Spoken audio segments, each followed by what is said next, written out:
లేవియకాండము 1వ అధ్యాయము. యెహోవా మోషేను పిలిచి ప్రత్యక్షపు గుడారములో నుండి అతనికి ఇలాగ సెలవిచ్చెను. నీవు ఇశ్రాయేలీయులతో ఇట్లనుము, మీలో ఎవరైనను మత్తయి సువార్త 1వ అధ్యాయం. అబ్రహాము కుమారుడు దావీదు కుమారుడైన యేసుక్రీస్తు వంశావళి. అబ్రహాము ఇస్సాకును మత్తయి సువార్త 2వ అధ్యాయం. రాజైన హేరోదు దినములయందు యూదయ దేశపు బెత్లెహేములో. మార్కు సువార్త 1వ అధ్యాయం. దేవుని లూకా సువార్త 1వ అధ్యాయం. ఘనత వహించినది యోహాను సువార్త 1వ అధ్యాయం.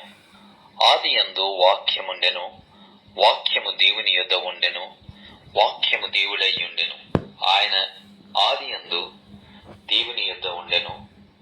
సమస్తమును ఆయన మూలముగా కలిగి ఉన్నదేదియు ఆయన లేకుండా కలగలేదు. ఆయనలో జీవముండెను, ఆ జీవము మనుషులకు మరుగై ఉండెను.